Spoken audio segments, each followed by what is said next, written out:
तो आज हम एक ऐसे विषय पर बात कर रहे हैं जिस पर अक्सर खुलकर बात नहीं होती, स्वप्न दोष, जिसे अंग्रेजी में नाइटफॉल या नॉक्टर्नल एमिशन भी कहते हैं। हाँ। हमारे पास स्वप्न दोष, कारण, उपचार और वैश्विक विशेषज्ञ 2025 गाइड से कुछ खास जानकारी है, जिसमें एकदम लेटेस्ट रिसर्च भी शामिल है। बिल्कुल। और हमारा मकसद है कि इस जानकारी को साफ और सरल तरीके से समझें। बिल्कुल। ये एक बहुत ही अस्वाभाविक शारीरिक प्रक्रिया है।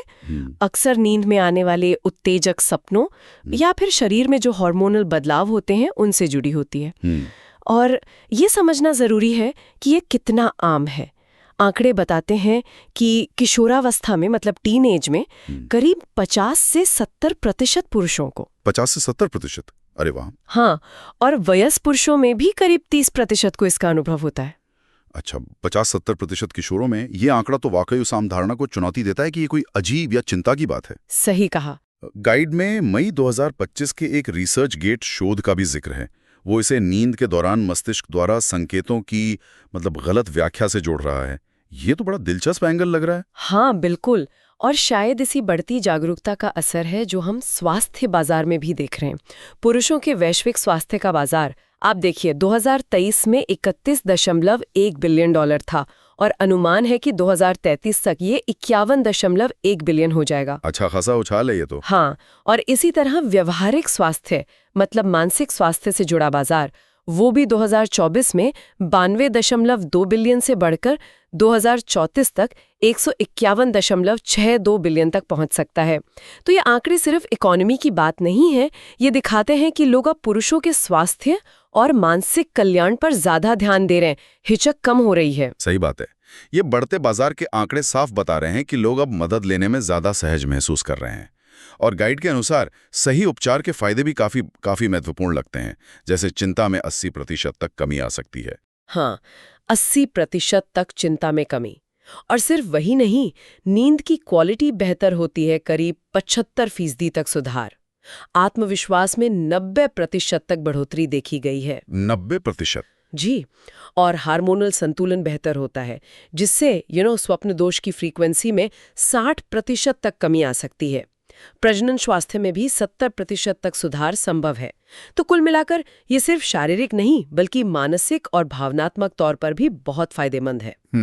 तो फिर 2025 में कौन-कौन से उपचार हैं जो प्रभावी माने जा रहे हैं? गाइड में तो कई तरीकों का जिक्र है। बिल्कुल, इसमें कई चीजें हैं, जैसे योग और कीगल व्यायाम, सूर्य नमस्कार इसमें काफी कारगर है। इनसे आवृत्ति में 70% तक कमी आ सकती है। और आजकल तो इसके लिए टेली एप्स भी हैं। अच्छा, एप्स? हाँ, ये तो सुविधाजनक है। हाँ।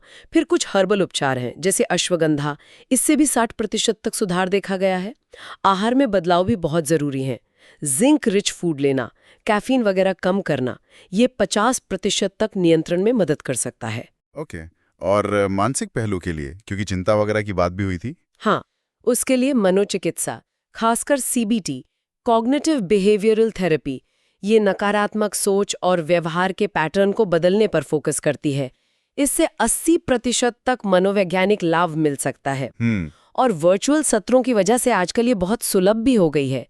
बहुत गंभीर मामलों में डॉक्टर की सलाह से इमिप्रामिन जैसी दवाएं भी हैं जो 90% तक प्रभावी हो सकती हैं। ये ब्रेन केमिस्ट्री पर काम करती हैं। और हाँ, सबसे जरूरी, जीवन शैली में बदलाव, नियमित व्यायाम, सोने जागने का एक फिक्स्ड रूटीन, ये 75% तक रोकथाम में मददगार है। गाइड में उपचारों की सफलता दर तो काफी ऊंची बताई गई है, जैसे दवाओं के लिए 90%। लेकिन ये समझना भी जरूरी है ना कि शायद बेस्ट केस सिनेरियो हो, व्यक्तिगत परिणाम अलग हो सकते हैं। आपने बिल्कुल सही पॉइंट उठाया।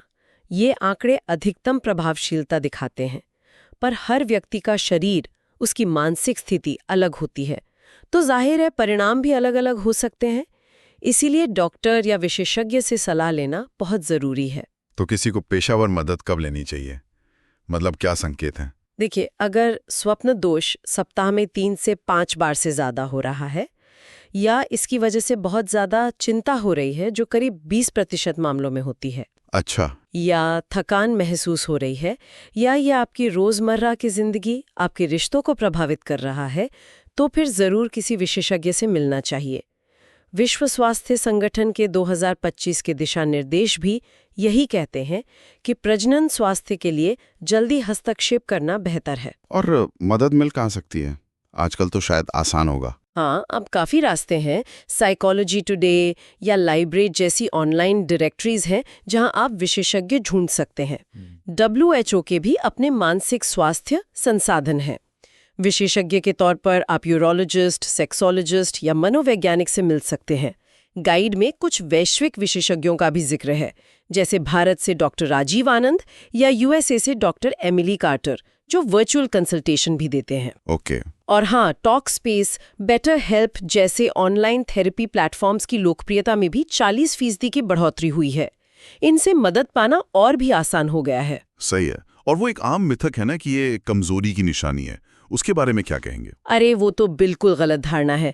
जैसा हमने शुरू में ही बात की थी, ये किशोरों और युवा पुरुषों में 50 to 70% तक एक बेहद सामान्य और अप्राकृतिक शारीरिक प्रक्रिया है। इसे किसी भी तरह की कमजोरी से जोड़ना बिल्कुल गलत है। तो इस पूरी चर्चा का सार मतलब निचोड़ क्या निकलता है? निचोड़ यही है कि स्वप्न दोष एक आम शारीरिक घटना है। अगर ये चिंता या परेशानी का कारण बन रहा है तो घबराने की बात नहीं है। इसके लिए कई प्रभावी उपचार और प्रबंधन के तरीके मौजूद हैं। जीवन शैली में बदलाव, योग, हर्बल उपचार और जरूरत पड़ने पर चिकित्सा या मनोचिकित्सा भी। और सफलता दर खासकर जीवन शैली में बदलाव और सही मार्गदर्शन के साथ काफी अच्छी है, 90% तक भी हो सकती है। और जैसा हमने देखा, आज के समय में मदद लेना पहले से कहीं ज्यादा आसान भी है, खासकर ऑनलाइन विकल्पों के बढ़ने से। तो इसे नजरअंदाज करने के बजाय इसका समाधान ढूंढना न सिर्फ शारीरिक स्वास्थ्य बल्कि नींद, आत्मविश्वास और ओवरऑल मानसिक शांति के लिए भी बेहतर है। बिल्कुल। और इस सारी जानकारी से आगे बढ़कर ये सोचना भी काफी रोचक है कि नींद के दौरान हमारा मस्तिष्क कैसे शारीरिक क्रियाओं को नियंत्रित करता है, और इस जटिल संबंध की गहरी समझ भविष्य में स्वास्थ्य के और किन अनछुए पहलुओं पर रोशनी डाल सकती है ना? हाँ, ये सोचने वाली बात है।